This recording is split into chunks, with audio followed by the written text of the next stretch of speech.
दूसरा भाग देखो बच्चों, अब नहीं मेरे लिए हल नहीं बैल नहीं, खेतों की गैल नहीं, एक हरी बूंद नहीं, तोते नहीं ताल नहीं, नदी नहीं नक्षत्र नहीं, कजरी मल्हार नहीं मेरे लिए।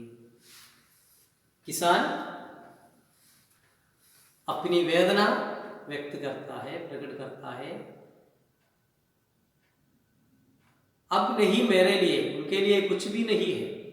हल क्या है? हल കലപ്പ, बैल കാളകൾ, खेतों की गैल, गैल मीन्स വരമ്പ്, ഹൽ बैल ഗൈൽ.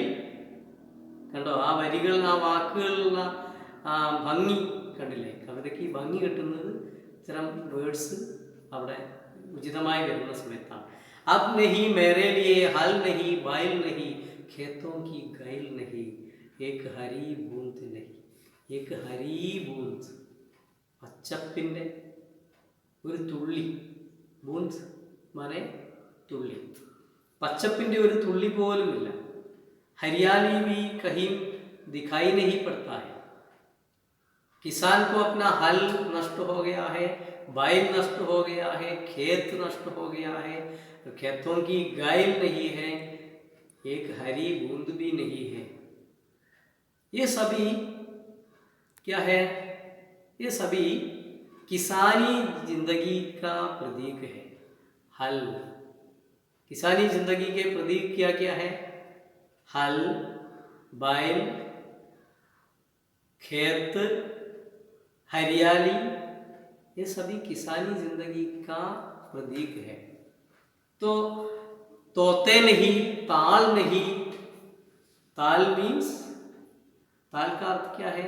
तालाब, കുളങ്ങൾ. തോത്തെ നഹി തത്തകളില്ല, താൽ നഹി കുളങ്ങളില്ല, നദി നഹി നദികളില്ല, ये सब नष्ट हो गया है. ആർദ്ര നക്ഷത്ര നഹി, ആർദ്ര നക്ഷത്രം, ആതിര നക്ഷത്രം എന്ന് നമുക്ക് വേണമെങ്കിൽ പറയാം. ആതിര നക്ഷത്രം, തിരുവാതിര, തിരുവാതിര അത് കർഷകന്റെ ജീവിതവുമായി കൃഷിയുമായി വളരെയധികം ബന്ധമുള്ളതാണ് തിരുവാതിര, ഞാറ്റുവേലകൾ.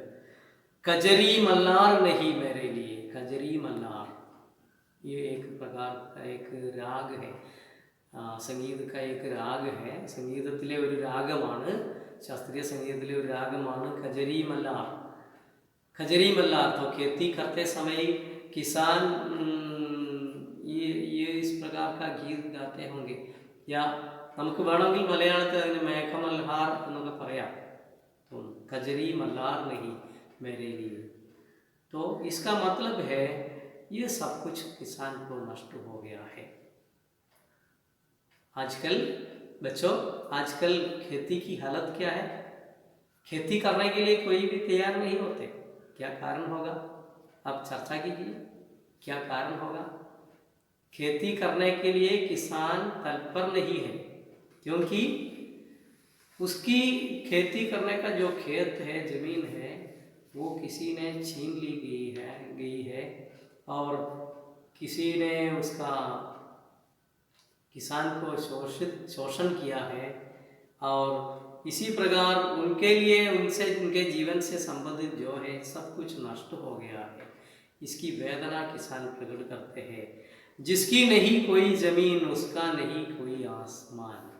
इसका मतलब क्या है? किसान और जमीन में अटूट संबंध है. കർഷകനും മണ്ണും തമ്മിൽ അഭേദ്യമായ ബന്ധം. കർഷകനും മണ്ണും തമ്മിൽ വലിയ ബന്ധമുണ്ട്. तो മണ്ണില്ലെങ്കിൽ കർഷകനില്ല. കർഷകൻ ഉസ്കാ നഹി കോയി ആസ്മാൻ. ആസ്മാൻ എന്ന് പറയുമ്പോൾ അവിടെ ഉദ്ദേശിക്കുന്നത് ജീവിതമാണ്. കർഷകൻ മണ്ണില്ലെങ്കിൽ കർഷകനില്ല, കർഷകനില്ലെങ്കിലോ കർഷകന്റെ ജീവിതം ഇല്ല. आसमान, उसका नहीं कोई आसमान, जिसकी नहीं कोई जमीन, उसका नहीं कोई आसमान.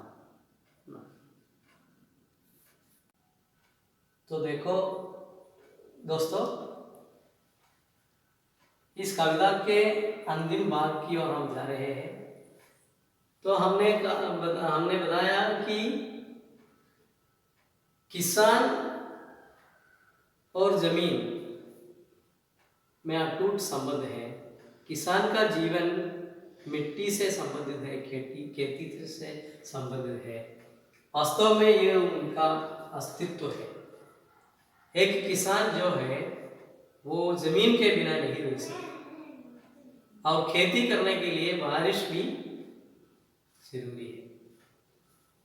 तो अपना अस्तित्व नष्ट हुए एक किसान का रोदन है ഈ കഥ. തൻ്റെ അസ്തിത്വം നഷ്ടമായിരിക്കുന്ന ഒരു കർഷകന്റെ രോദനമാണ്, കരച്ചിലാണ് ഈ കവിത. तो देखो इसके अंतिम चरण की ओर जा रहे हैं.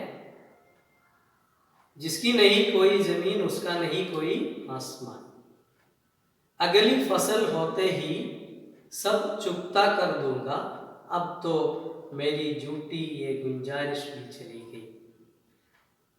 अगली फसल होते ही सब चुकता कर दूंगा, अब तो मेरी झूठी ये गुंजारिश भी चली गई. अगली फसल, किसान की प्रतीक्षा है. किसान की एक प्रतीक्षा है कि खेती करने के बाद अगली फसल, अब तो उनका फसल जो नष्ट हुआ है, खेती नहीं है, बारिश नहीं है, लेकिन अगली बार जब फसल मिलेगी तो मैं अपना खर्च चुकता कर दूंगा.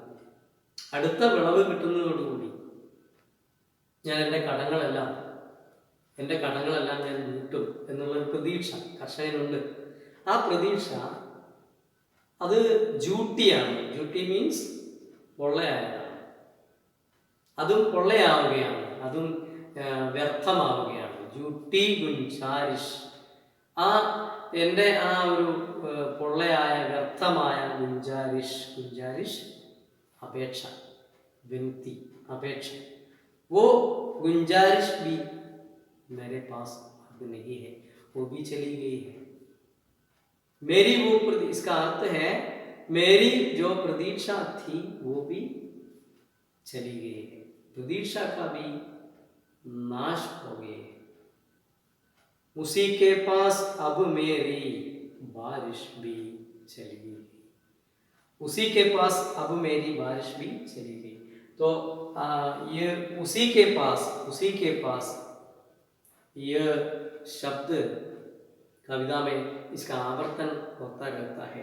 इसका मतलब है कि जो किसान की जो जमीन छीन ली गई है, अपहरिച്ചുകൊണ്ടിരിക്കുന്ന ആളുകൾ, छीन लेना अपहरिക്കുക, अपहरिച്ചുകൊണ്ടുപോയിരിക്കുന്ന ആളുകൾ, यह किसान को पूरी तरह से उनकी ज़िंदगी को बर्बाद कर दिया है.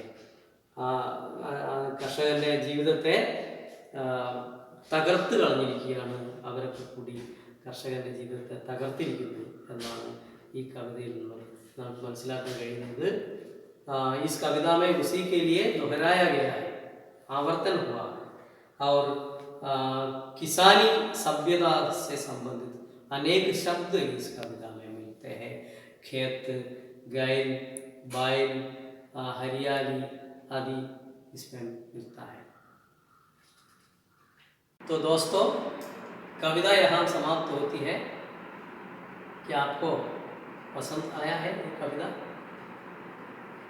कविता का सारांश ये है कि किसानों को अपना जमीन से अटूट संबंध है. किसानों का जीवन जमीन से जुटा हुआ है और शोषक वर्ग किसान के जमीन और बारिश ये सब कुछ छीन ले जाते हैं. इसलिए किसान का अस्तित्व नष्ट हो जाता है. കർഷകൻ്റെ നിലനിൽപ്പിനെ ചോദ്യം ചെയ്യുന്ന തരത്തിൽ കർഷകൻ്റെ മണ്ണിനോട് തന്നെ മഴയും, അതിനോടൊപ്പം തന്നെ അതിൻ്റെ കർഷകൻ്റെ കൃഷിയുമായി ബന്ധപ്പെട്ട കൃഷി സംസ്കാരത്തിൻ്റെ कृषक संस्कृति के सब कुछ उनके एല്ലാം नष्ट हो जाते हैं.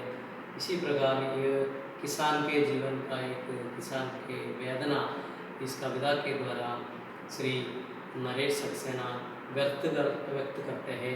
और अंत में किसान की जो प्रतीक्षा है, अगली फसल होते समय, അടുത്ത വിളവ് വരുമ്പോൾ മേരാ ജോ ഖർച്ച് ഹേ, എൻ്റെ ഖർച്ച്, എൻ്റെ കടങ്ങളെല്ലാം സബ് ചുക്താ കർ ദൂങ്ക, അതൊക്കെ വീട്ടാൻ കഴിയുമെന്നുള്ള ഒരു ജൂട്ടി ഗുഞ്ചാരിഷ്, ആ ഒരു പൊള്ളയായ അപേക്ഷ, അതുപോലും കർഷകൻ്റെ പ്രതീക്ഷകളെ അസ്തമിപ്പിക്കുന്ന തരത്തിലുള്ളതാണ്.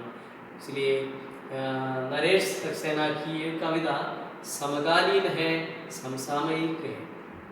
നരേഷ് സക്സേനയുടെ ഈ കവിത വളരെ നമ്മുടെ ഈ കാലഘട്ടത്തിൽ വളരെ പ്രാസംഗികമാണ്.